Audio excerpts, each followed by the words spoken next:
una parte di turismo. Eccoci qua, non stavamo chiacchierando tra di noi anche della zona un po' dell'altopiano di Asiago, che problematiche c'erano, e lei mi diceva che c'è il lupo, vero Presidente? Eh sì, nell'altopiano di Asiago già da un paio d'anni ormai che il problema diventa anche sempre più rilevante, abbiamo la presenza di oltre 30 coppie e talvolta anche noi del settore primario ci troviamo a scontrarci con delle realtà che con difficoltà da soli riusciamo a risolvere il problema. Erano state proposte delle recinzioni e quant'altro, ma il lupo sicuramente non ha paura di questo.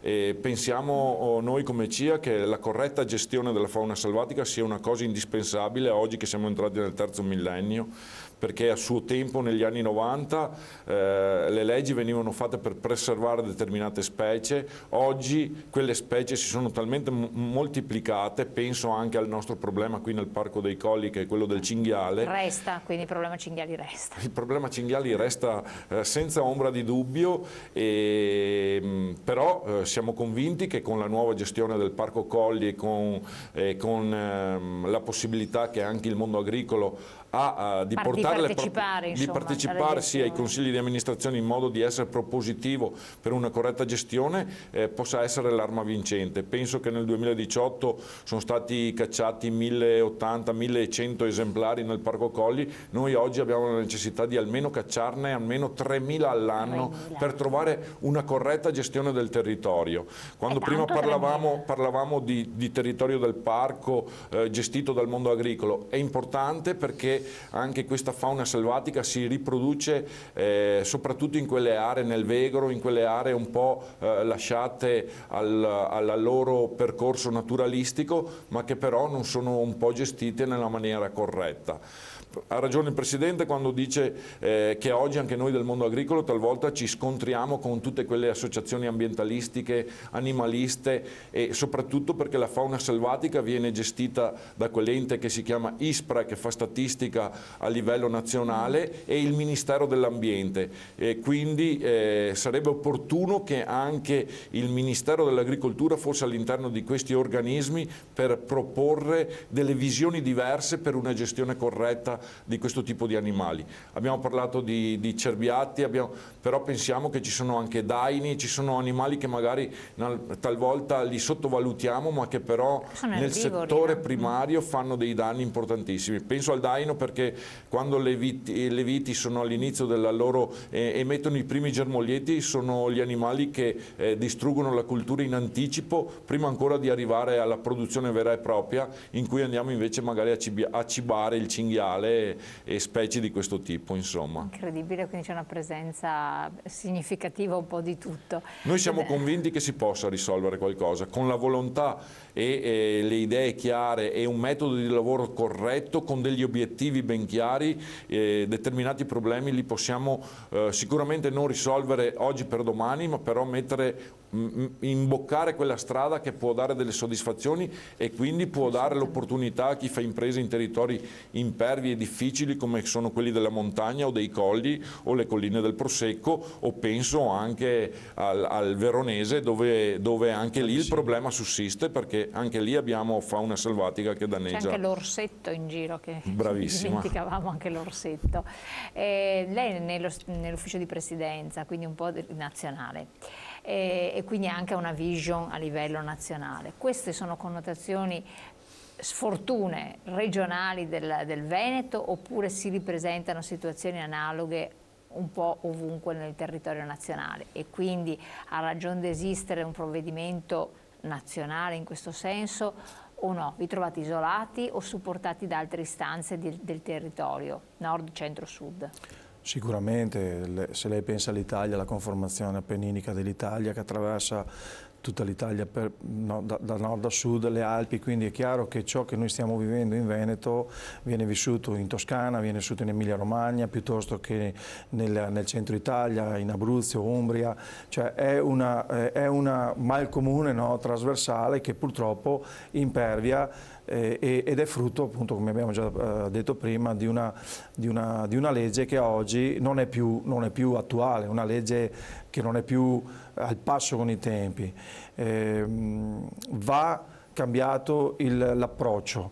Se l'approccio è quello di l'equazione è lupo, cito il lupo, o la fauna selvatica o l'agricoltura, è un'equazione che l'agricoltura perderà sempre, perché poi subentrano anche gli stati emotivi, subentra la umanizzazione dell'animale, che oggi non si, perché anche questo è un tema, no? Noi lo vediamo, e quindi tu su questo perderai sempre. Se la questione va invece di avere un ambientalismo corretto, gestito da chi è in grado di farlo, con gli ambiti regionali, con gli istituti di ricerca, l'ISPRA, le università, tutto quello che può essere d'aiuto per una gestione corretta, allora è chiaro che faremo un passo avanti, ma per l'ambiente, non contro l'ambiente, perché ricordiamo che oggi, ne parlavamo prima, anche la visione di una foresta incolta lasciata a se stessa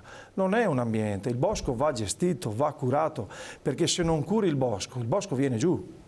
L'abbiamo visto che cosa è successo. L'abbiamo visto, adesso l'Ilvaia forse è l'esempio magari meno, però voglio dire, anche lì abbiamo visto che la necessità di arrivare ad avere un bosco più curato, un bosco autotono, magari una biodiversità anche a livello di bosco, potrebbe aver mitigato quello che è stato l'impatto di un evento catastrofico come è stato quello dell'Ilvaia. Quindi oggi noi dobbiamo trasferire al cittadino che gli agricoltori non sono contro l'ambiente, sono i primi detentori dell'ambiente, perché noi siamo, oltre che produttori, siamo anche consumatori e ci viviamo all'interno di questo ambiente. Conservatori dell'ambiente. Ecco, quindi questa è la risposta e la visione che noi abbiamo sul livello nazionale.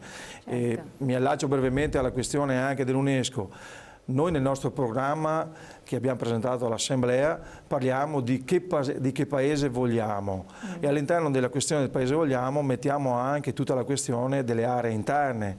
Credo che se noi pensiamo a cos'era il Trevigiano, il Valdobbiadene 40 anni, 50 anni fa, questo è un sistema di attenzione su un'area interna che l'ha portata ad una valorizzazione massima, che è quella del riconoscimento dell'UNESCO all'interno di un contesto socio-economico. Quindi la necessità di riproporre lo stesso modello anche sulla trasversalità nazionale serve per valorizzare quelle aree marginali che noi abbiamo e che dobbiamo valorizzare, perché la nostra Italia è un sito archeologico a cielo aperto, è ricca di biodiversità e quindi ha tantissimo da dare in termini di volume turistico-culturale. Infatti, solo una cosa per dare una risposta, adesso che mi è venuto in mente a una mail che è arrivata tempo fa, la zona di Monselice, quindi area del Padovano di cui lei si occupa, c'è un cementificio. Sì. Ce n'erano anche di più di un cementificio. Esatto,